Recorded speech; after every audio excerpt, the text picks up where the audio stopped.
All right, this is the Town of Lake Park, Florida Commission Workshop on sea level rise and resiliency.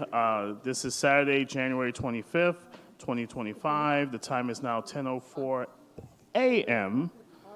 Can we please have the clerk take the roll call? Yes. Commissioner Taylor? Here. Vice Mayor Glass Castro? Here. Commissioner Thomas? Present. Mayor Michaud? Here. Commissioner Hensley? Here. All right, can we all please rise for the pledge? And can we have Ms. Paige Lewis lead us off in the pledge?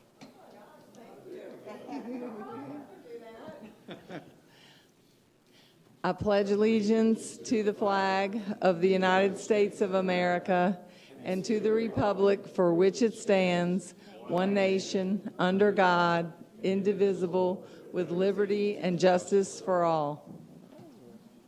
All right, please be seated. Before we get started, of course, this is not a regular meeting. This is actually a workshop, very important workshop. How this is going to go, staff's going to present. We're going to ask certain questions here on the dais, and then I'm going to give you time, if you wish, to make a public comment card. Public comment cards are a 3-minute window. We had a lot of people in the room, of course. I would have cut it down to 2 minutes to try to get most of the public comment cards through, because we have only a window of 10 to 12 to get this workshop completed. So if you do want to do a public comment card, we have pink cards over here on this side on the counter. They're hidden. And then we have some over here as well. So just want to get that out of the way. Also want to tell you guys that are here in attendance, thank you. Thank you for being here. Saturday mornings, you guys have your schedules, but thank you for giving us your time, because this is what we want. We want community engagement, and we want to work with you. So I want to thank you guys first off from us, and I'm pretty sure we're all in agreement that we thank you for being out here on this Saturday morning. So thank you, and I will move things over to my town manager to get things started. Thank you, Mr. Mayor. Thank you, Mr. Mayor. And I do want to welcome all of our residents as well. Thank you for being here. I would like to introduce our Community Development Director, Nadia Di Tommaso. She's going to lead the presentation. We have a number of staff and some of our consultants here as well to assist. We want to be informative, but again, we want to be able to have the time to hear some of the comments and concerns. So thank you, Nadia. Yes, thank you. As the mayor said, thank you to everyone who came today.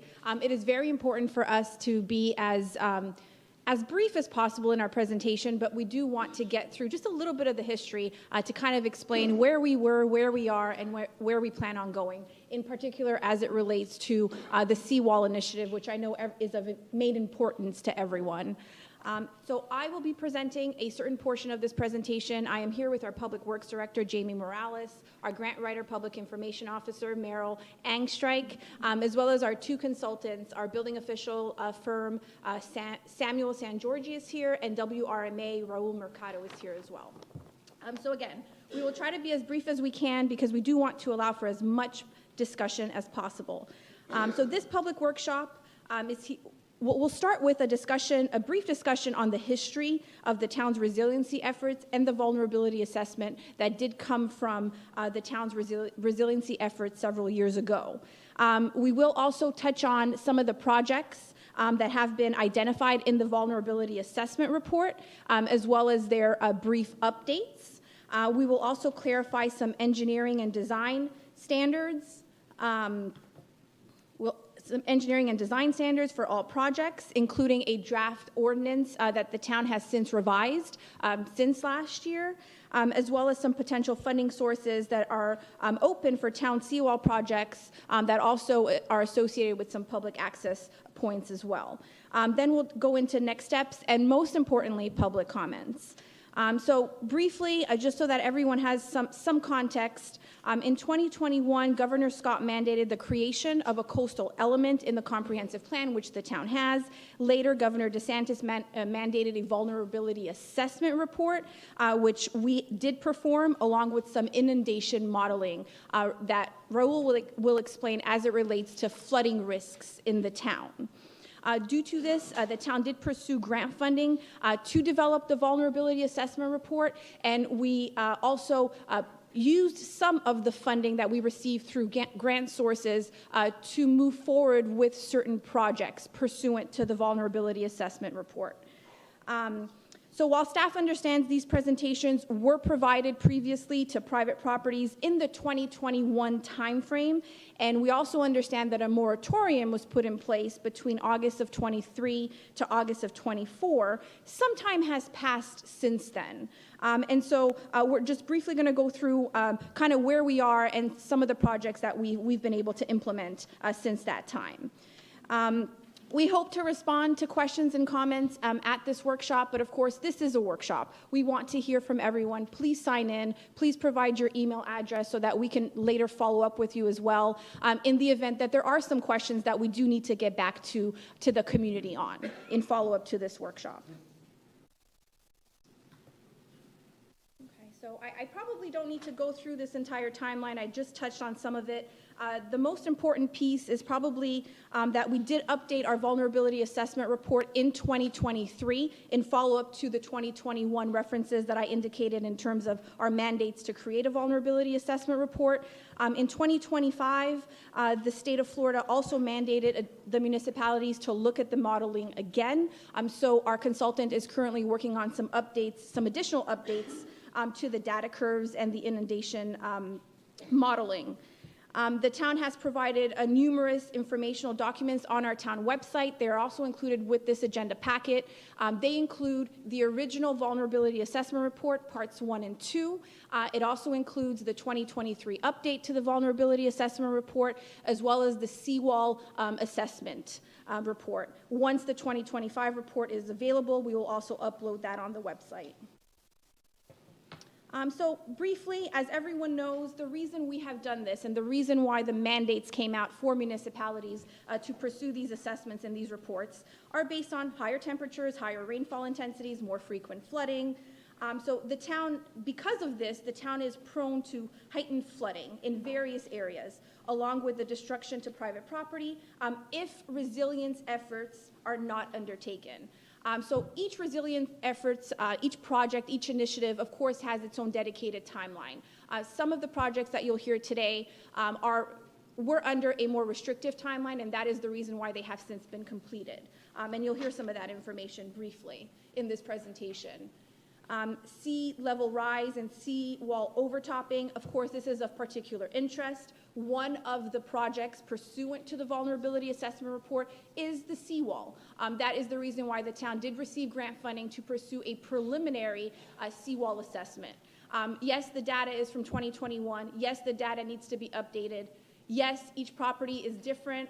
Their specifications and their requirements will differ as you go through each seawall portion, each seawall section. But at least this initial preliminary work provides for some framework as to what it is we should look for as we go up and down the corridor and as we look at the different sections of seawall that are currently in place.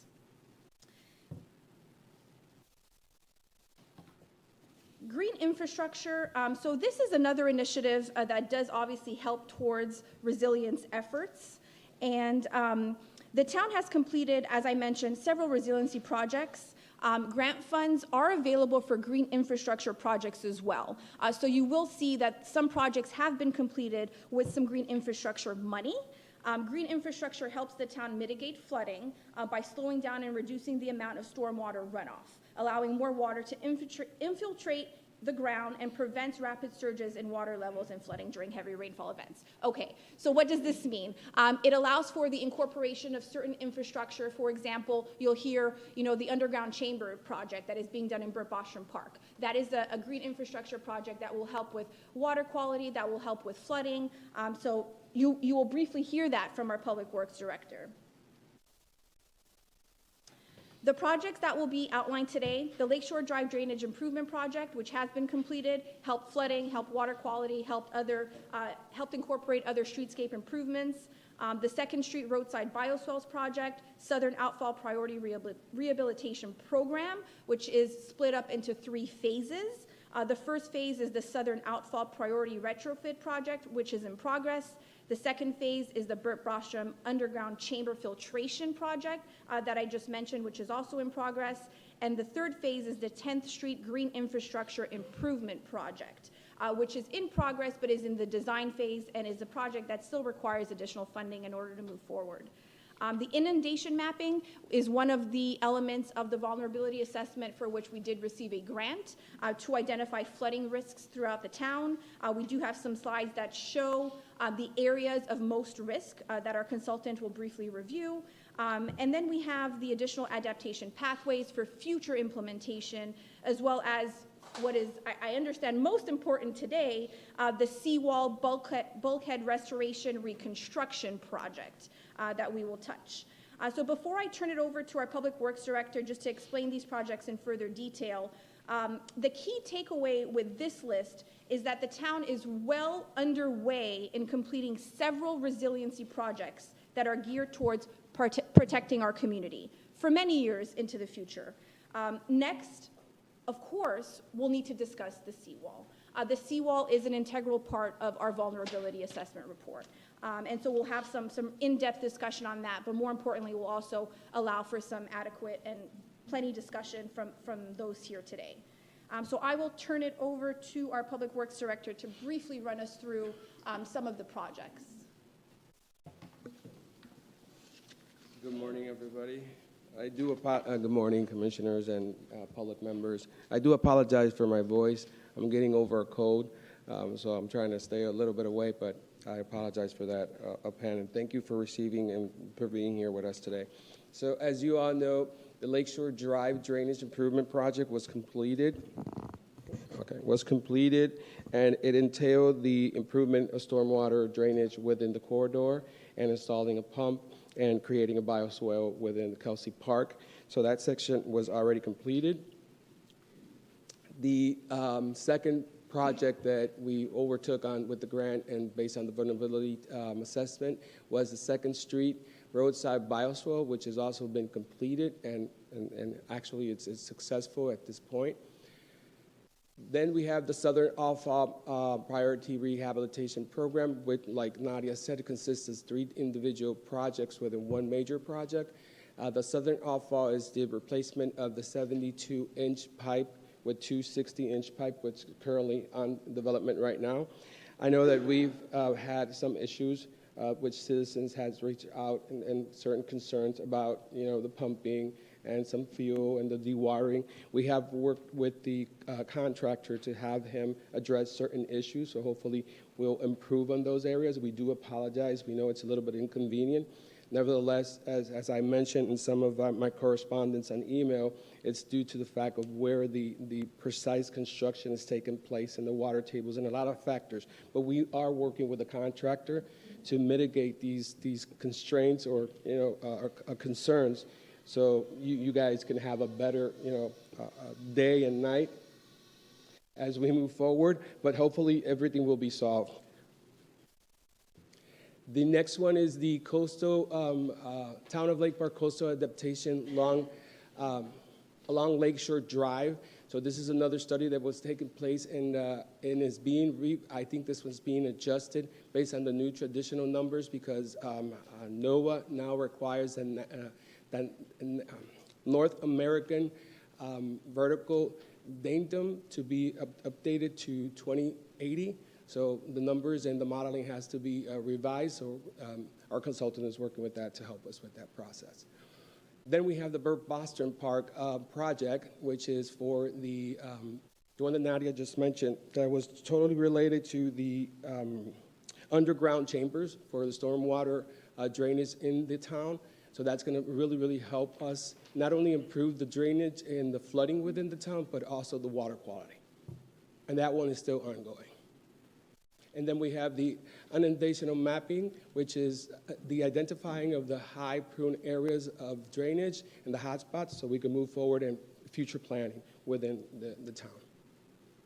Now I'll leave Raul.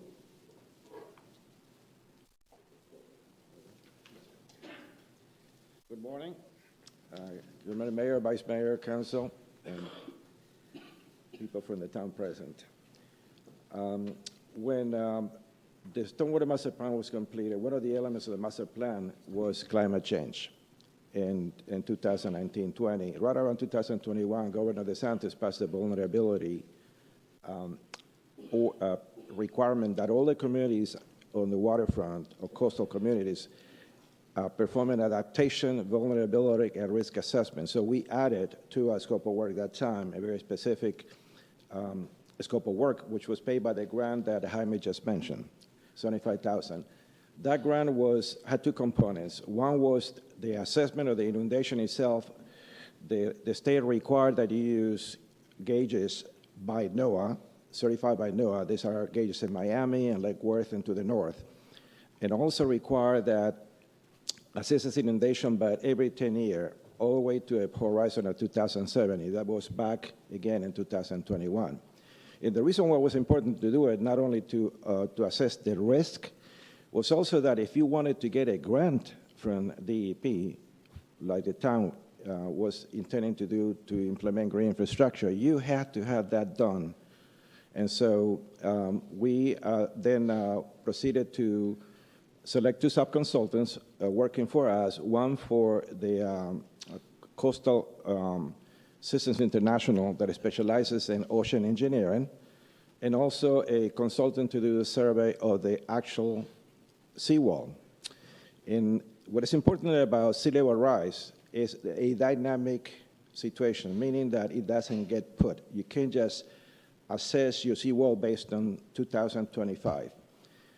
The compact, which is the 4 counties from Palm Beach to Key West, meet every so many years, and they published what the scientists are telling them their expectation of how much the sea level rise will go up. So every 2 years, they meet every so often, and every time they meet, it goes by another 2 inches. When we started in 2018, it was 36. Today, it's 42.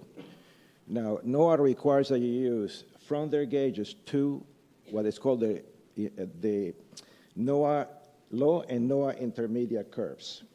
And you sort of have to provide what is called an envelope of that sea level rise.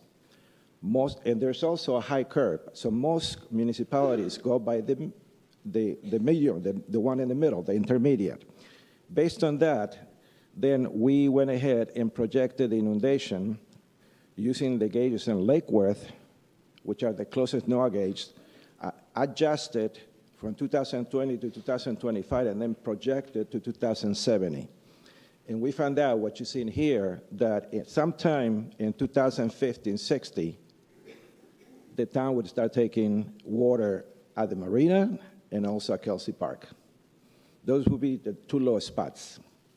Now, what happens when you, I'll explain this a little later, which is basically coastal search, which is FEMA, which is slightly different to what I'm talking right now. So what happens when the water comes in through the marina through Kelsey Park? It gets to Lakeshore Drive, gets underwater. So the reason why the town needed to know to perform the adaptation at the vulnerability and the risk is that we told you back in 2021 when we presented a report that the town has to do something between now and 2050 to raise the marina and Kelsey Park, which the town is doing. There's a project underway for the marina to be raised, and I believe Kelsey Park also has a master plan. Now, another component is something called sunny day flooding, which is when the pipes that are discharging through the seawall get water, especially from king tides. Well, the project that Jaime mentioned, the Lakeshore Drive project and the pump station took care of that. They put valves on all the storm sewers, so you no longer should have sunny day. Maybe there's something that the town couldn't find, but my understanding is that all of those pipes were plugged with valves. And so the pump activates when it needs to pump the water out. So specifically then to the horizon, what we can tell the people in the town is that you're sitting at 2025. We're predicting that the water will start coming in over the seawall. And something that I didn't mention is that the survey that we did found out that the seawall is already at 4 feet in AVD. Now, Up there, there's some maps that show something called NGVD, the National Geodetic 2029. That standard is no longer used. Is the North American datum is NAVD. Make sure that when you read an elevation for your seawall or anything you do with your engineers, that is NAVD 88. Very, very important. The difference between the two datums is 1.27 feet. So you could be here instead of there. Anyway, so what is good about the town is that the town is already at 4 feet. I can tell you, I have clients all the way to Miami that are at 2 and there are 3. So what those communities have done is that they told their population is that you need to do something, and so most of them are raising them to 4 by like 2030 and then by 5 by 2050. So we know now, as of today, with the data that we got from NOAA, that sometime between now and 2050, sea level rise is going to keep going up, so that around 2050, 60, you will see that. The water coming through the marina or through Kelsey Park if something is not done. Okay? Again, if something is not done with Kelsey Park or the marina, which in my understanding is underway. Now, from the point of view of the seawall itself, the study was done to perform what is called a structural assessment of what would happen if you get overtaken, if you don't do something to that seawall. Coastal Systems International prepared the study, and what they did is they performed a study, what is called intrusive. They went and core the wall, a 4-inch cylinder, to get to the steel. They wanted to know if the steel is being corroded by seawater. And they also to do what is called the concrete strength. They did those testing. And then they found out that, and they did it by exhibits.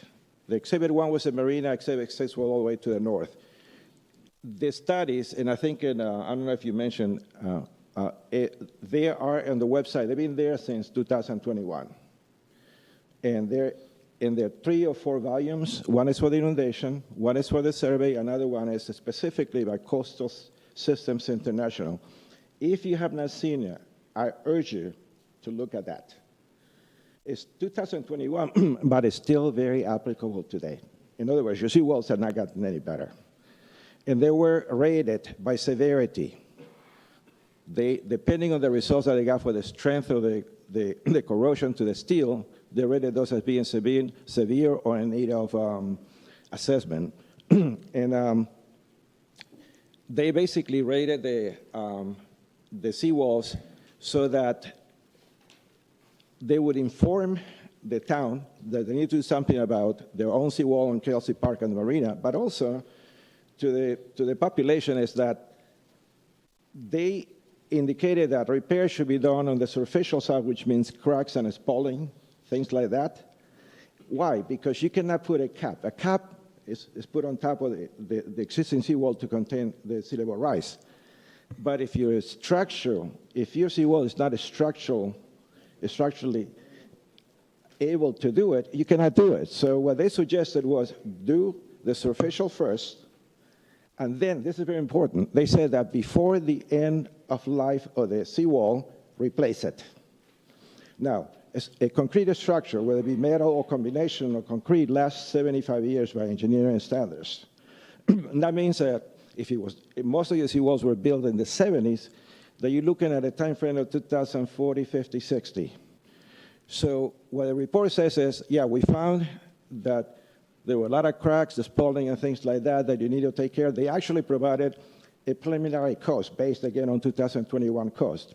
And I can tell you, having talked to the industry and contractors, superficial fixes such as, again, cracks and things like that, go anywhere between $150 to $800. It depends by location and by wall. Replacements, whether it be a steel bulkhead or concrete, runs anywhere between $1,500 to $5,500 per linear foot. Keep that in mind. They provided those numbers in 2021, and they did an assessment of what would happen if you don't fix it. And you can see there, to the town, is that if you don't something, it would be major damage because that water will get into Lakeshore Drive in the first floors, and then it would be a commercial damage that was rated from low to severe.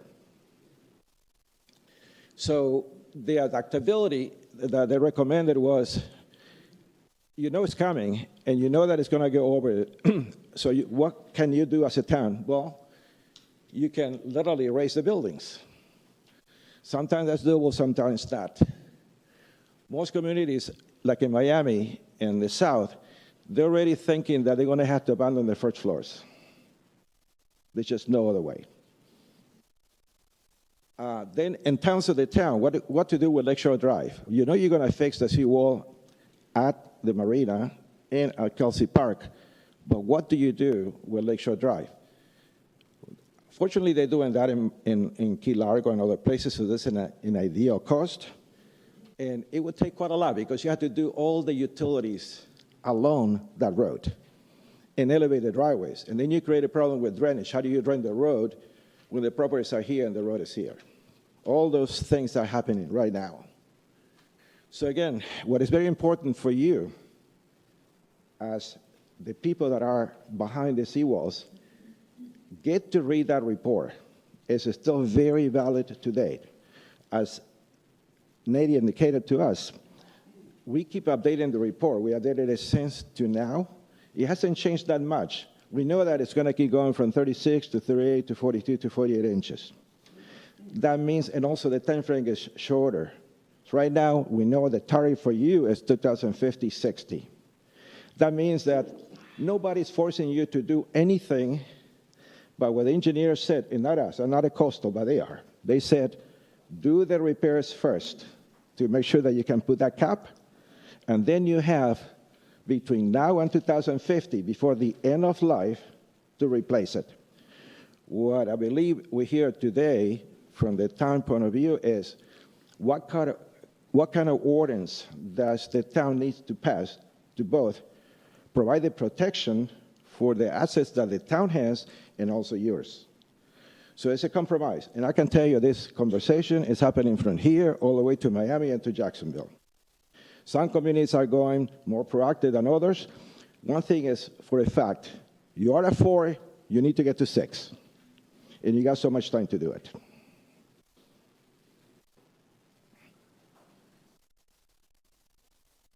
Oh, one thing about the study that's very important.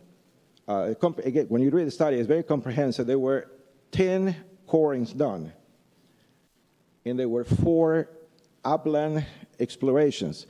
And I explain. A seawall is held back by tiebacks. So if the tieback is corroded, what could happen to the wall? It overturns. They cored the seawall to find out the strength of the steel and the strength, and they rated those seawalls. And you can see in there the type of things that they found. This is very important. It tells you fair, serious, good. Again, they recommended that you look at the report, look at what they found. There were cracks, spalling, and things like that. Take care of those. Those are no-brainer. But you're going to need them, and they recommended that you do those first before you do the cap. So there's an initial replacement cost, which is what they said, and then the civil rights adjustment cost when and if you decide to do that. They provided a cost. And notice that most of the cost for the what they call the fix, the primary, the initial cost runs between $150,000 and $300,000. When you get to the replacement, that's when you get into the millions. They provided that they provided first the preliminary cost, and then the civil adjustment. If you were to do, they said that if you were to do all the seawalls, the 0.8 miles of seawalls, it would cost somewhere between $5 and $7 million by the time you get done both, the fixes and the replacement by 2000, whenever you do it. Again, that's going to change because that was based on 2021 dollars, right?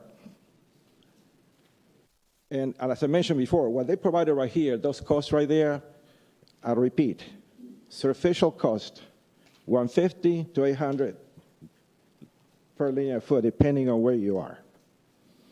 It's very site-specific. Each seawall is different. Replacement cost, $1,500 to $5,500. That hasn't changed. Before you go any further, if you could just make sure your phones are on silent, because the recording, this is being recorded, and it'll pick up any of those little details. We want to make sure we get all the presentation out right. So, something else please. that I wanted me to mention is in the report. What is an alternative to what you have? And this is very important because the federal government as well as the state in Tallahassee are looking very carefully into people not replacing seawalls with seawalls. They're looking at something more green infrastructure based. For example, Curry Park in West Palm Beach has what's called a living shoreline project, where the rocks have been put in there, and in the center they put vegetation. That's meant to recreate the wetlands that were there before. Some people like it, some people don't. We talked to Durham, Palm Beach County Durham, doing a joint project with the town where Kelsey Park could potentially be, instead of being a concrete seawall, be a gabion rock with a living shoreline. And the state would help fund it. So they're definitely in. I believe that coastal systems provided a cost for what would cost to do an alternative design. So if you look again at the report, all is there. With that, I'll pass it on to you.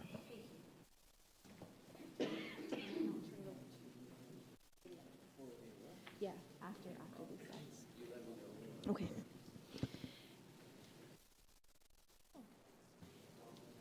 Thank you, Raul. So for the town's proposed ordinance, this was briefly discussed, well, it was discussed last year, and the staff did receive some commentary and some feedback from the community through the manager's office at that time. And in working with WRMA, of course, Raul, and our building official, who is also here today, a sample draft ordinance was created. Since then, there were 3 areas that were really of concern to the community. So the 3 areas that we looked at again were the first section that really had to do with some of the specifications that were listed in the original draft ordinance. Since then, those specifications, which if you're following along, those are in subsection O of the draft ordinance, have been eliminated. In discussing it further with our consultants, it has been determined that in reality, as Raul indicated, each section of seawall is different. The repairs are site-specific, and they really need to follow the most current standards of the Florida Building Code and of NOAA. So in light of that, all of the original specifications have been eliminated in the proposal. Again, this is a draft.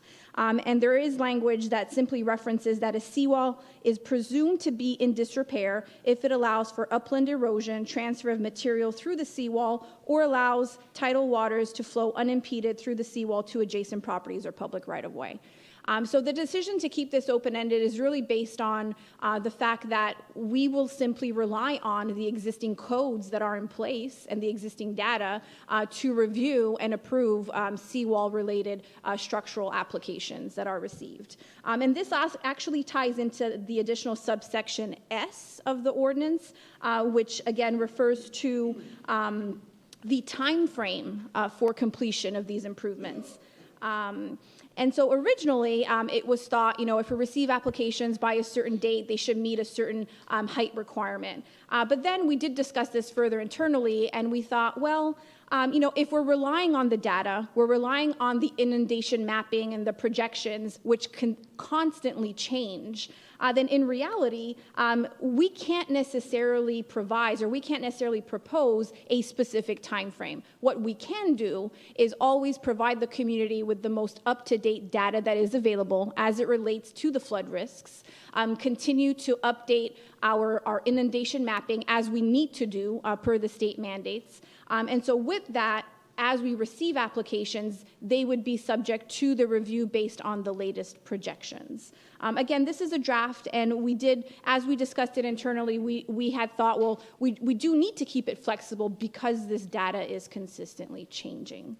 And the last section that was brought up as a concern was the requirement for the disclosure language in the real estate sales contracts. As I had our consultants look into this a little further, it was determined that this is on a community-by-community basis, so it's optional.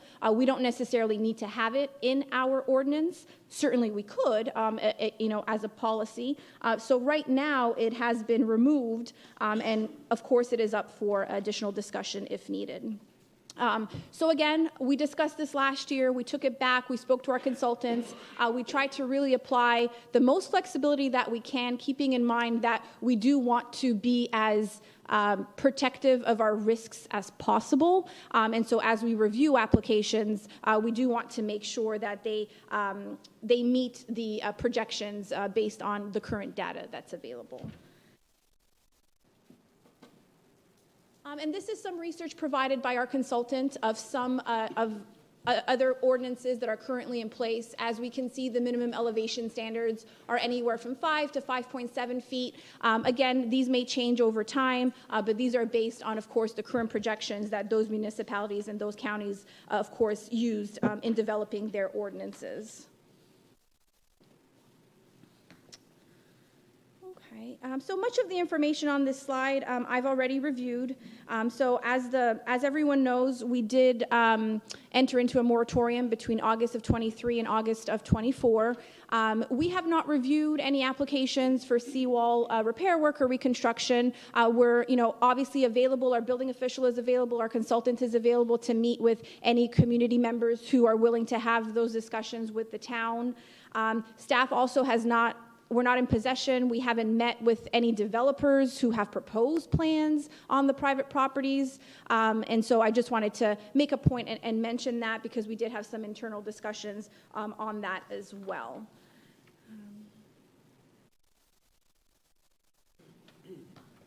Okay, so I will turn it over to Meryl, our grant writer, who will briefly review some of the research that has been performed as it relates to grant funds that may be available for particularly public property. Good morning, everybody. We've discussed a bit about what needs to be done, but in order to undertake this endeavor, it's going to cost several $1 million. We don't have exact amounts yet, but our plan is to seek grant funding for everything. There are a number of grant opportunities that are available, everything from federal to state to local.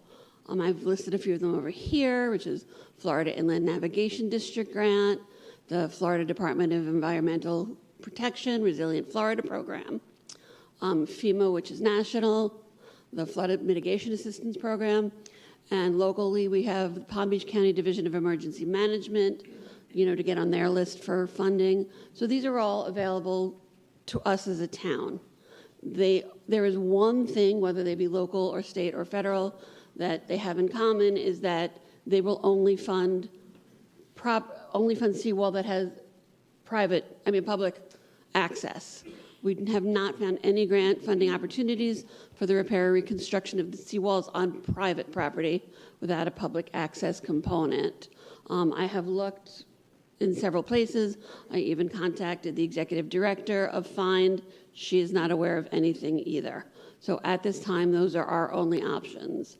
For anyone or any buildings that are only willing to have private access to their buildings, the only options that we were able to find are getting private financing, us having a special assessment, and the town attorney is reviewing options without public dedication components. Your board could create a 501c3 and potentially apply for funding opportunities for that, or the last option is to give us public access, and it needs to be permanent public access in order for us to access that kind of funding to make that happen. Nadia, who's next? Me. Okay, last slide. Next steps. So we have 4 different next steps. The first is consider the adoption of a proposed town flood protection resiliency ordinance. Of course, tonight we just looked at some additional draft language. We do need to bring this back, have some additional discussion on that, hear the public comments. Number 2, update the repair reconstruction costs for the town seawall, the design and the construction components. Number 3, determine the town's implementation strategy and timeline for the repair and reconstruction of the town seawall, which of course, as we just heard, will be contingent on the availability of grant funding. And number 4, work with local private property owners to determine if there is a desire to participate with the town's design and construction process for the repair and reconstruction of the seawall. Again, as we just heard, this may enable for additional funding availabilities to become available to the private properties if there is a desire to kind of work with the town in that regard. But of course, we would have to discuss that further based on the eligibility criteria of any individual grant that may become available to us for this type of work. Thank you. Our contact information is in the presentation as well, including our consultant's information, and we would like to open it up to discussion at this time. Thank you, Nadia, for that presentation. Thank you to staff as a whole. You gave us a lot to digest. Of course, we will have questions, of course, now, and probably even more questions later that we may talk to you individually on. But I just want to thank you guys. Each of you gave a good insight on the different components of what this situation is and how we could tackle it as a whole. So again, thank you, and I will open up the floor to questions from my fellow council members here on the dais. I will start to my right-hand side with Commissioner Hensley. Good morning. Like the mayor said, we have a lot of different information to digest here about the seawall, but I was glad to see that we can do some kind of funding for the town, and if we could, lift a little burden. I know I did get the email about what funding that we can do for the residents. My comments were, it was a lot of information that I got just being in the seat for the past 8 months, so I would like to see the father plan and the ordinance drawn up before and ahead of time, so we can have more questions. If I can answer more questions about the ordinance. Thank you for that, Commissioner Hensley. Commissioner Thomas. I would like to say good morning, and I'm so happy to see so many of the residents from Lakeshore Drive. I really would like to withhold my comments tonight. Today's purpose is really to hear from the residents on Lakeshore Drive, and so I would like to take my time and allow you to speak. Thank you. Very well said. Thank you. Commissioner Taylor. Thank you all for coming, and I know how important it is to you because it's your home, and there's a lot of different aspects to this, different options, and I think it deserves the time it would take to explore all those and hopefully come up with something that that you could feel maybe not enthused about, but it's something that'll work for everybody. So I'd like to hear what you have to say. Thank you. Thank you, Commissioner Taylor. Vice Mayor. I do have some questions, and some of the questions come from residents who have asked me. In the draft ordinance, paragraph S, which you didn't bring up here, but you provided it in the agenda package, it provides that the standards for repairing or replacing a seawall will be based on the latest inundation mapping projections. And you had, in the presentation, had showed several different inundation graphics. There's tidal, there's, I'm looking at the different names,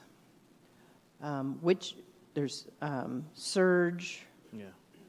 sea level rise. Which inundation map is going to be the one that is used for this purpose to determine the height that a seawall needs to be raised to. Yeah. That's the one figure that I omitted when I was presenting. That's basically coastal surge, and that's the one that is regulated by FEMA in NOAA, and it has to do when you have in what is called a major tropical event such as a hurricane that comes and produces a coastal surge that inundates the town. That's not what you want to design for. That's for the Corps of Engineers, that's for the state. The sea level rise inundation is different than the coastal surge. The sea level rise inundation gets added when FEMA computes the coastal surge. They take into account, they do now, they didn't before, they add the sea level rise and see how much worse is happening. As you notice from the hurricanes in Texas and Louisiana, they were a little higher because of the coastal sea level rise. For the point of view of the ordinance, is going to be based strictly on the sea level rise and the higher king tide and how that affects the town. Okay, so if we can specify that in the ordinance so that it's not ambiguous? One more thing I need to add. The reason why that's important, the coastal surge and the 100-year FEMA maps, is because the mortgages use the first floor elevation to set up, or FEMA uses the first floor elevation to set up the first level of those houses based on the latest projection from FEMA, and then bankers and mortgages use that information to provide insurance to the residents. Okay, thank you. Several times you said, look at the report. Where on the website can our residents find the vulnerability assessment in the structural assessment? On the town's website, in the residents tab, there is a sub-tab that reads seawall information, and all of the reports are under that tab. Okay. May I add something to that, if you don't mind? Mm-hmm. If you can, I know you have that news section, and this is more on for Merrill. Can you add also a direct link to that as well from there? Because I know that's something that we periodically add stuff. But if you can you just add a link so that way it gets directly to that, if you don't mind? Thank you. Thank you for allowing me that. Mm-hmm. Please continue. So the town, as we do our capital programming, is going to program replacement of the seawalls on the park and the marina. When we replace the public seawalls, is that going to trigger the neighbors to replace their seawalls also because ours will be higher than theirs? Yeah, I can understand. That's a concern of all the communities in South Florida. If I do it, is my neighbor going to do it? That's the reason why Governor DeSantis passed the ordinance in the first place. Because the state wanted to know what is the status, the vulnerability, the risk for all the coastal communities. And that was in 2021, and they had a specific date to provide it to the state. Each community was mandated to have a coastal sea level rise element, which the town already did. It was enhanced. If it didn't have it, they had to have it. And so that tells the state that if the town of Lake Park does its part to elevate the marina and the park, they're going to take a look at the village in North Palm Beach and Riviera Beach. I can tell you, having looked at inundation, the way that the land moves, it moves from the town south, or discharges town south towards Riviera. So you don't have a problem then coming to you too much. And it's actual separation of the marina. Now, it's very important to the north, the village in North Palm Beach, because the only separation in there is North Lake. So they would have to do their own assessment to make sure that it's consistent with yours. So it makes sense that this town council coordinates with both north and south. And I think to take that question further, Raul, what would be the impacts of the town? For example, as an example, if the town's marina does something to the seawall to 301. So I guess if we take that question and compare it to the adjacent neighbor, what is there? Would there be a heightened impact at that point? No, because each community has its own, each side parcel has its own stormwater management. And again, the impact is not going to, I mention that again, the impact of sea level rise is not going to be felt until 2050. There are king tides in the lagoon, and they tend to, if there's what's called wind fetch, it tends to kick over, but just a little bit. So the marina elevating by 1.5 feet, so that Lakeshore Drive can be elevated also, is meeting a requirement of the plan. It does not affect the local drainage. It's going to be handled by the local stormwater management. So if they elevate the land, there's a requirement that you don't flood the neighbors. So they will look into that. But what I can say is that at some point in time, that 4 feet is going to be, let's say, overtopped, but it's not now. So by then elevating, it's really more of an on-site stormwater management that is a long-term issue to the next building. Okay, so just to confirm, the answer was no, the town raising and replacing our seawalls does not trigger the neighbors to replace their seawalls, correct? Okay. The vulnerability assessment and the structural assessment of the existing seawalls, it showed that some of them are end of life. Is the town going to use this report to cite those property owners that their seawall needs to be replaced immediately? And I can have Raul opine on this. Based on our discussions, I'm informed that the answer to that is no immediately, because our seawall is already at the 4 feet, which is higher than other municipalities, and so the real risk only comes down the line. So there isn't an immediate risk, but I'll have Raul explain that a little bit. The coastal engineering study rated what they found in 2021 by the strength of the concrete and also by the corrosion of the steel. When they say the end of life, means 75 years. So if it was built in 1970, end of life is 2040, 2050.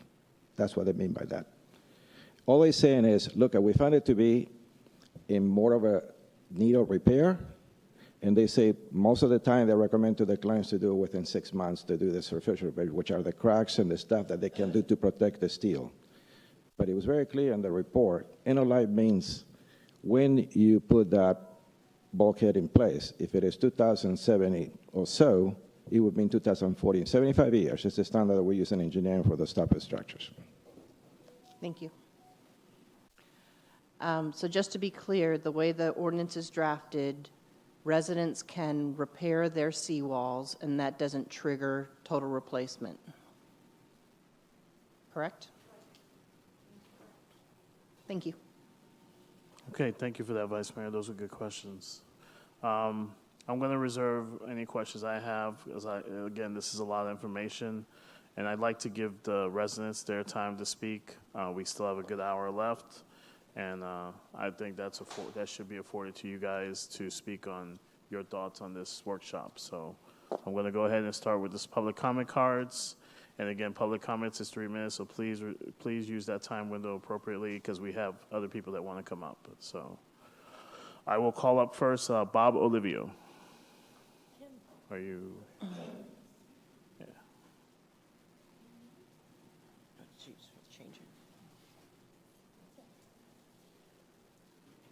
And good morning to you. Good morning. I'm Bob Olivio. I'm president of the 401 building. First of all, I'd like to thank the mayor and commissioners for organizing this. You know, there's been kind of a cloud over the seawall issue for the last 4 years, and I'm glad to see some progress in trying to resolve this. But I have a couple of questions. Is there any historical data on the sea level rise over the last 50 years? This is basically just public comment, so it's okay. not it's not necessarily a Q&A session. Right. If you do have questions to ask, if you can reserve it for either maybe if the consultant would like to stay a little bit later to speak on that, or you can set up an appointment with him as well. But this is basically okay. That was one of my questions. And if you could just pause the, I know I don't want to take his time away by me talking, so if you can give just a little bit of time. Yeah, I'm just, I'm a little skeptical. You know, I've lived on the Delaware Bay up in New Jersey for the last 50 years, and I'm a little skeptical about sea level rise because I haven't really witnessed it up there. So I'm just looking at if there's any historical data here that would indicate what it was over the last 50 years. You know, we had the seawall assessment done back in 21, and we were told that our seawall was in imminent danger of collapse. And that was 4 years ago, and our seawall is still very much intact and doing its job. So I am a little skeptical about that as well.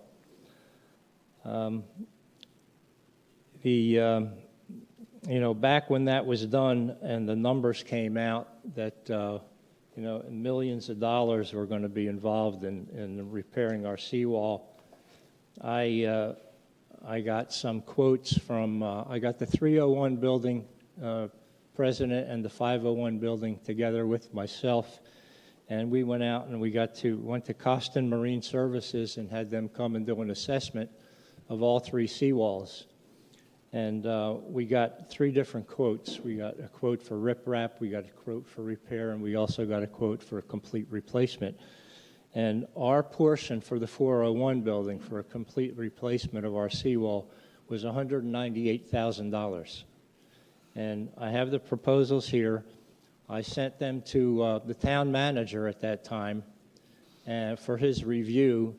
And I think a month or 2 later, there was a moratorium put on, so we couldn't touch our seawall. But it's my opinion, and the three buildings were at that time ready to move forward with trying to repair our seawalls or do something with our seawalls. So I'm a little concerned about, you know, the timing of the moratorium and the proposals that we received back then in 21. So, you know, that's another question I have. The other thing is, I don't think that we're totally responsible for the damage to our seawall. You know, we're the widest part of the intercoastal, and the boat traffic that goes by there on a daily basis is phenomenal. And those waves come crashing into our seawall. So I think that either aids to navigation or the Coast Guard or Army Corps should bear some responsibility for the cost of repairing or replacing our seawalls. And, you know, they also talked about funding for these projects, and one of them was public access. So I'd like to get the definition of public access. You know, what is the definition? If we can get a grant to replace the seawall, but it's tied to a public access component, such as, you know, it's been talked about the boardwalk and the boardwalk from the marina all the way to the park. So I'd like to get the definition of public access. Thank you, sir. Thank you for your time. Thank Just you. real quick before you walk away, those 3 buildings are what again? Those 3 buildings? 301, 401, 501. Thank you.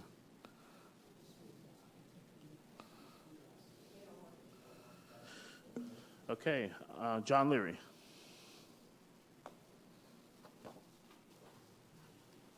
Good morning. Good morning. Appreciate you coming out and listening to us today.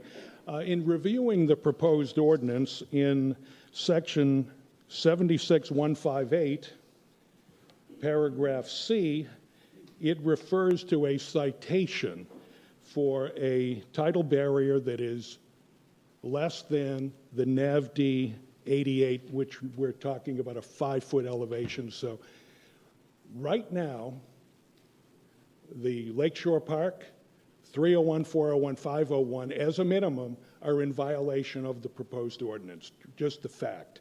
But then it goes on to say, if a citation is issued, that you have 60 days to demonstrate good faith, and you have 365 days to make the required repairs. So this is not, as has been represented to us, a 2050 issue. This is a 2025, 2026 issue, because we would be required to make seawall improvements on day one, and the moment this thing is authorized as a bylaw, the town has the right to cite us for being in violation of a law. And typically, when you have pre-existing conditions, you're grandfathered in for at least a minimum of time, and there's no protections whatsoever. So as residents of Lakeshore Drive, once again, we feel like you're taking advantage of us, that there's an agenda afoot that's inconsistent with being good neighbors. So I would strongly recommend that you abandon this proposal and come up with language that is more equitable. Thank you, sir. Chris Steele.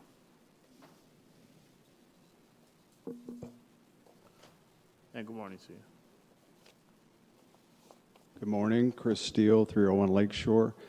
Real quick, so I live on 301 Lakeshore now. 25 years ago, my wife and I were in the 200 block of Foresteria.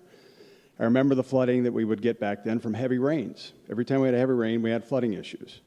Hopefully the changes that you all have made will solve that problem. When I hear things about king tides, Fort Lauderdale had to make improvements because they dealt with king tides for years. Their streets were always flooded from king tides.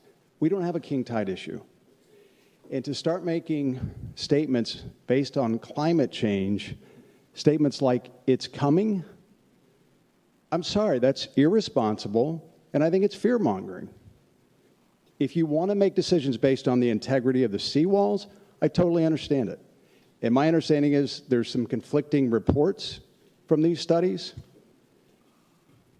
Either way, whether it's climate change motivating you or the integrity of the seawalls, I agree. I feel like for you guys to put that on us, on Lakeshore Drive, the state has already put us in quite a predicament because of their overreaction. For you all to put that on us when we're simply the first line of defense, this is a town issue. This isn't a condo owner issue. So I would encourage you, whether it's climate change motivating you or the integrity of the seawalls, when we have a clear understanding of what the integrity is, this should be on the town. It should not be on the homeowners on Lakeshore Drive. Thank you.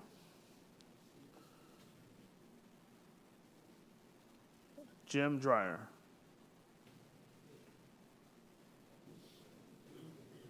And good morning to you.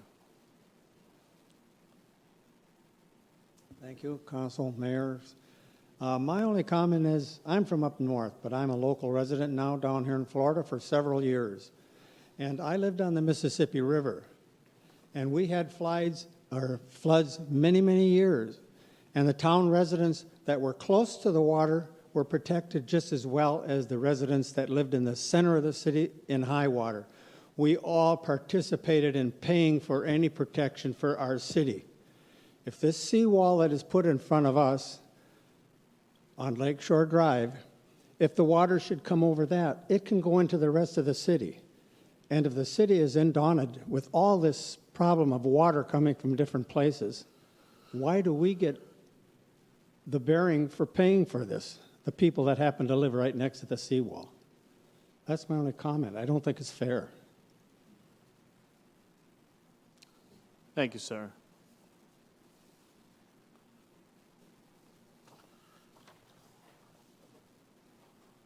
I have one here that the person did not put their name. Is anybody else? Is there anybody? I see workshop versus meeting, climate change, structural assessment. Did anybody? I only have 2 public comment cards. So did anybody else have a public comment card they wanted to present? That maybe this you just forgot to put your name.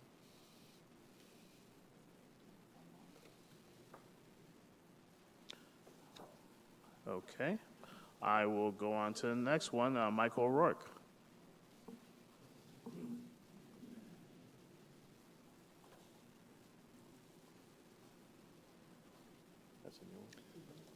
Good morning, Michael O'Rourke, Park Avenue, Lake Park, and former resident at 501 Lakeshore.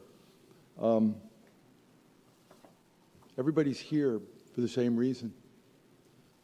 They're already under the stress of state legislation that requires their homeowners associations to build up their reserve funds.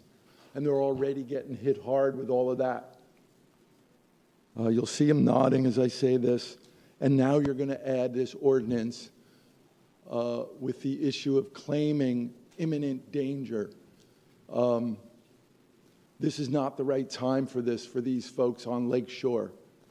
You need to take a step back here. I'm friends with a lot of the people that are down in that area, and they're concerned about assessments to their own homeowners association and the amounts of money that they have to come up with to make their properties fit within the state law on reserve requirements. And now you're putting in or you like to put in an ordinance that would put them in a position where, as the last speaker just said, these things are here. And if a person is cited within this ordinance, there will be imminent repairs necessary. And I ask, are those imminent repairs necessary simply because there is a vulnerability issue that can't be repaired in a more temporary process? Or is it imminent because the ordinance would go through and that ordinance would make it imminent?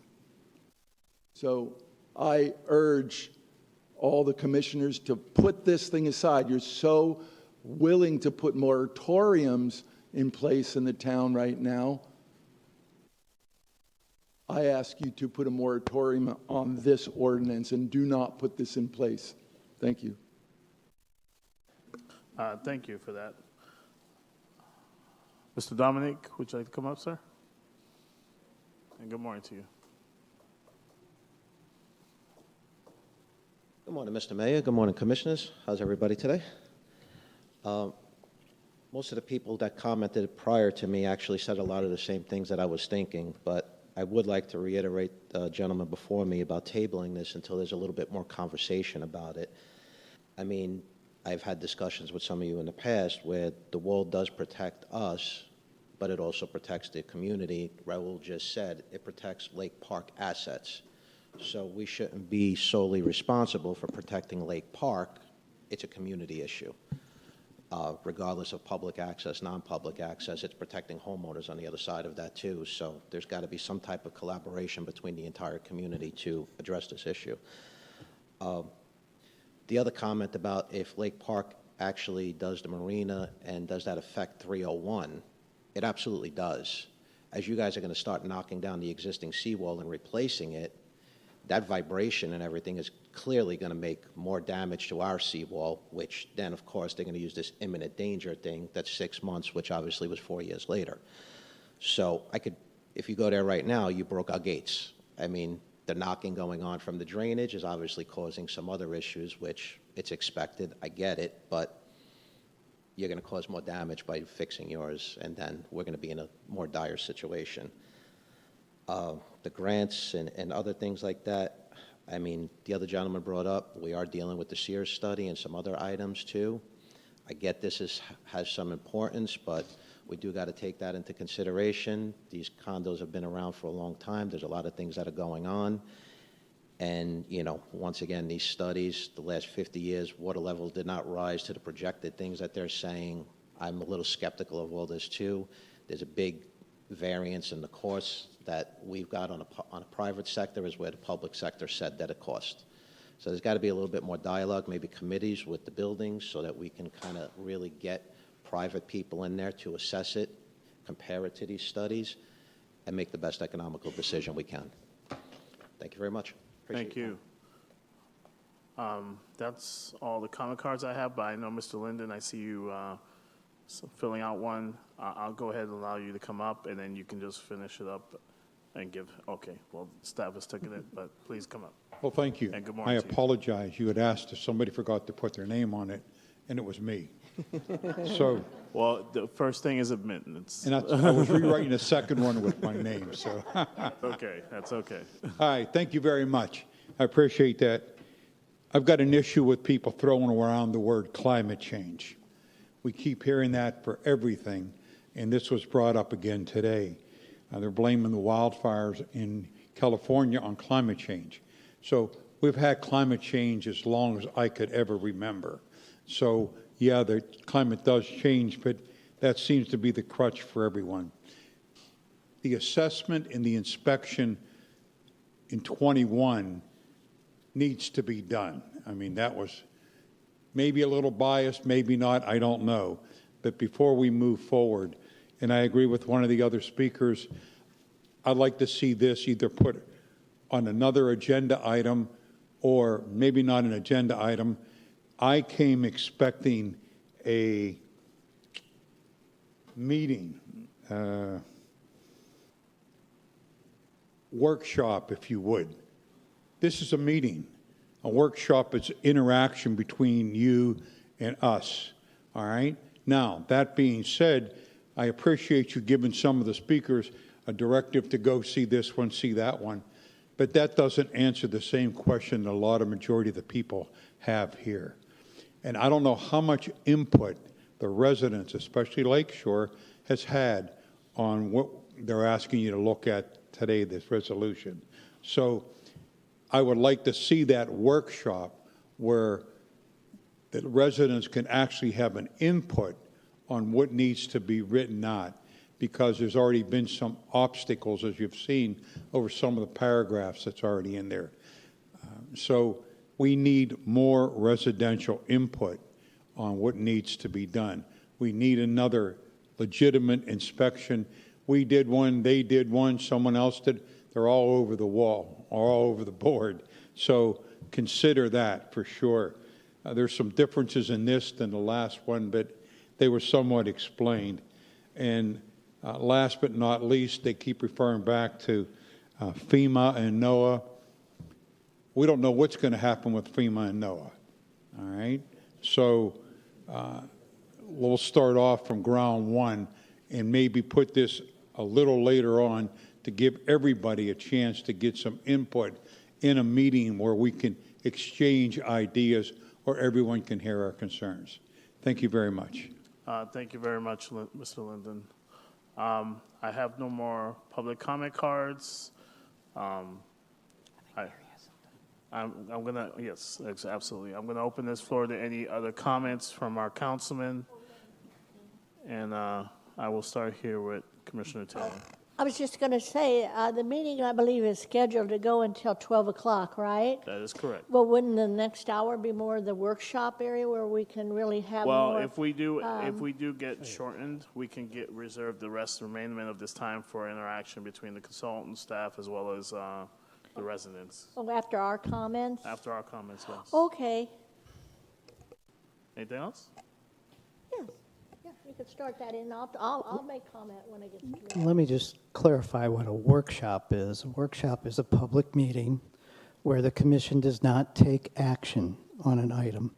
It listens to the public, and its staff takes copious notes, and then from that, the legislation, to the extent that you're considering any legislation in this ordinance, would be take into consideration those comments. If the ordinance moved forward, there'd be at least two more opportunities for input on the ordinance. So a workshop is what's happening now. It's the dialogue between you and the community. It's not segmented into part one or part two. The entire workshop is an opportunity for exchange. The way the town exchanges information with its residents, which is in accordance with Florida law, is through public comments, which you have received. And if there are any more public comments to be made, then those individuals would need to fill out a card, come up and address the commission. And again, I implore you to do so. If you still have public comment that you'd like to make, please take the moment now to grab a pink card and put in one. Vice Mayor, do you have anything you'd like to add? Not necessarily today, but before we discuss this again, I would like it clarified as to exactly what the mandate is from the state. So we know we're required to do a vulnerability assessment. Are we required to adopt some kind of ordinance that addresses specifically seawall and base it on inundation studies. And, you know, hearing some of the questions, comments from the residents, I think the one section that was pointed out in C that specifies a 5-foot elevation, where previously it was said we're going to see what's required by Florida Building Code and is represented in the inundation studies. So it seems to be a conflict there. So I want that clarified when we discuss it again. I understand everyone's comments that this is a public, it provides public protection, not just to the private property owners. We've learned that any funding requires additional public access or amenities. So information when we come back on how we would possibly fund it if we undertook it as a town improvement project and not just focus only on the public park and marina. And that's all I have right now. Okay, thank you for that. I just want to remind everybody that has come in to be a part of this meeting, we have a sign-in sheet that we require for you to sign in. Also provide us with a point of contact, like an email address. Please, if you can, sign in, because this is a way for us to also get information out to you of any updates or anything like that. So we encourage you, please sign in on the sheet so that way we have your information to be able to discuss with you. I'm going to move over to my right hand. Commissioner Hensley, do you have any comments you'd like to make? Yeah. Just a few comments. First of all, I actually like the presentation, and most of all, this workshop, to hear from the residents, what you guys thought about the seawall. I know we talked to, most of you guys I talked to a lot about the seawall, and I do agree that the burden shouldn't be put on the residents for the seawall. I heard a resident say something that I will actually like to clarify too, is I would like to know personally the definition of public access. If we can get that to me, so this will help, make a lot of decisions for us. Also, I understand that the study was done in 2021, and I will, if we still have that available, I don't know how I can get hands on that to take a look at that. I wouldn't hear, so staff will be able to. Okay. That is also said. So those are the couple of things I want. One, I'm glad to hear from the residents on it. Vice Mayor had already took one of the things I wanted to say, so I appreciate that, declaring that roundup. That's all I have. Thank you. Commissioner Thomas.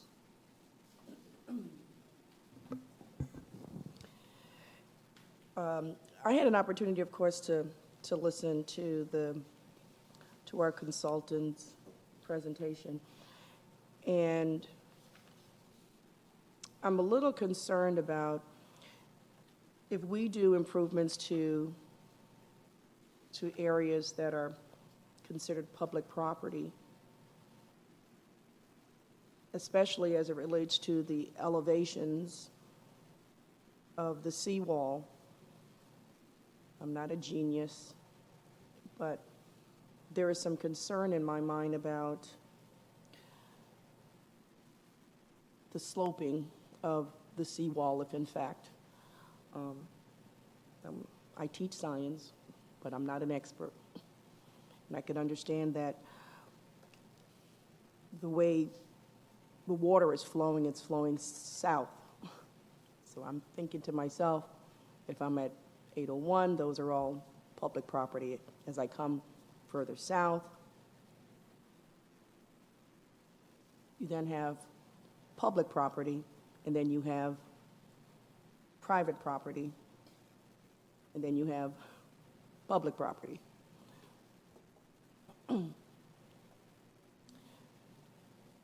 I saw a program the other day regarding the Panama Canal, about how you cross the Panama Canal, where you have to raise the water, lock them, drain the water, so that so that you don't have an adverse impact on how those ships get through. I guess my concern would be how much of the elevations we would do as far as the town is concerned, and how at the end it would impact all those properties that are southward, and to what extent the town would do improvements to its property. I think there needs to be certainly a little bit more dialogue, and maybe even an update to where we are with this, where water levels are with our town, and as it relates to the current seawall. We're in 2025. We know something is happening out there. Whether you want to label it as global warming, whether you want to label it as climate change, there's always an impact. It's called a chain of changes that occur. We do know that something needs to be done. And I would like to commend our town in trying to do something now before we look at something more catastrophic later. My concern also is the fact that we just did Lakeshore Drive, the bioswales on Lakeshore Drive, and how that would impact the changes to the seawall, how that is going to have an impact on there. Lakeshore Drive is draining a lot better, but I will tell you, in walking there, it's still wet. It's not as bad as it was, but it gets wet. When we improve the wall, the seawall, what's that impact on the surrounding residents? We have to come to some agreement. There's a lot of cost that's associated with it. And whether it's the private residents that are having that assessment or the town itself, we are all going to share in that cost, because the town is going to have to figure out a way of making that repair. There aren't any grant dollars that are going to come that's going to repair all of that. So that cost is going to have to be shared as a community. And yes, the seawall is to protect the residents as well as the town. And so we are all residents of the town. And in considering that, that's a cost that all of us as town residents are going to have to share. The point is how much of it that we're going to have to do. And I don't want to be in a position where it's mine versus yours, because we're all living here, and it's impacting all of us. And if we're going to do something, we need to do it in conjunction, in an agreement. And we want to make sure that we can see another 100 years. I haven't been here for 100 years. I've been here for 25, and thank goodness for the persons who designed this town 100 years ago, because now we're having that benefit. So to my children and my grandchildren and my great-grandchildren, I would hope that they'll have that opportunity to enjoy it. But it relies on you as well as us. And so therefore, I'm asking for that form of partnership to build our community and make it better, and for us to resolve this. There are some changes, of course, that I looked at as well in the ordinance that needs to be tightened up. And so we'll ask staff to look at that. But this is a serious issue, in the sense that I don't want to wait till it gets to the point that it becomes so serious and we don't have the funds on both ends to take care of this. Those are my comments. Thank you. Thank you for that. Basically, what I myself have gathered from this workshop is there's a lot more questions than answers to this topic. A lot of questions that need to be studied, a lot of questions that need to be reviewed. This thing happened since 21, 22, and even today, from hearing what I've heard from staff as well as what I've heard in public comments, we need to keep the dialogue going and not push for anything or any decision to happen in the immediacy. I'd like there to be dialogue between the residents and staff. I'd like there to be dialogue between the residents and us. I'd like there to be a common ground as far as what we write, as far as the language is concerned, and what is right in terms of the situation that's concerned. When I hear words like extreme, eminent, things like that, that doesn't speak to me like we have to do something now. Because when you make those decisions now like that, sometimes mistakes happen within that time as well. So again, I'm speaking to you guys as residents, pleading with you as your servant, please keep the dialogue going, but please also talk to staff because they're the ones that do the dirty work in trying to put this language together, make sure it's correct for everybody, as well as make sure you're okay with how appropriate it is in terms of his interpretation of what we have to do in terms of this topic. Talk to us. Tell us how you feel. Let us know what's on your mind as far as what you see in the dialogue, in the paperwork, in the ordinance, and what you think could be appropriate based on your things. Because I see you guys are doing stuff. I heard the gentleman, I believe he said the buildings were 301, 401, 501. I also heard a little 801 there, that you guys did your own homework. Give us that. Let us know what's going on there. Bring that to us. Call me. I'll come and get it myself to look at what you guys got. Provide me copies so I can read legitimately, of course. But give us what you have so that way we can use that as well as what staff has to put a conclusion to this situation. But this is not a situation we need to stamp on now. This is just a beginning process. Do not feel like there's an underlining undertone going on here that we need to have this done right now. There isn't. We're here listening to you. And we're here listening to what staff has provided, and then we're going to start the journey, not the process of getting it done now, but the process of looking into the material, asking questions, getting feedback, as well as hearing your input. That's what makes the situation better. We're not here to create more problems. We're here to create solutions, and we can't do these solutions without the most important part, and that's you. So I just wanted to say that. I'm not going to belabor a lot of what my counterparts here have said because I feel the same way, but I want to say just let's keep this dialogue going. Don't feel like it's going to be rushed because it's not, because we hear you, but I need you to help me help you. Okay? So with that, Commissioner Taylor, you have more comments? Yes, I have a comment.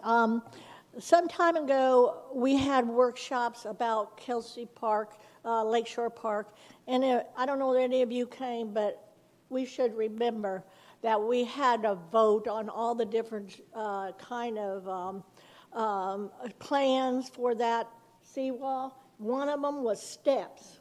Does anybody remember that? The different things, steps going down? Absolutely. What happened to that? And we come up with these things, and then you don't hear any more about it. Is that still a possibility? That the plan that we made, we had the workshops and everybody was involved, and it was for something completely different than a seawall, right?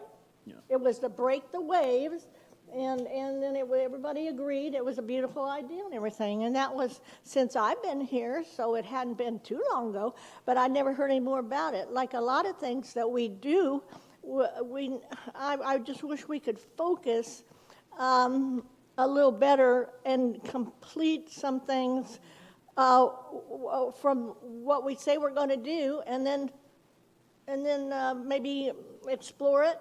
That's completely different than a seawall. And as far as public access, like Michael said, what is public access? I mean, I think that's a lot of people's hang up. Would it be just you could just walk down the seawall or maybe do a little fishing? It doesn't need to be a boardwalk. I don't think public access does not mean boardwalk. Okay, I just see some discrepancies Also, in the complete replacement estimate that was made in 2021 by the condo president there that he presented to us, how could it be such a big discrepancy, millions of dollars, and then and you can do it complete replacement for under 200,000. It's just too much all over the place for me to really understand.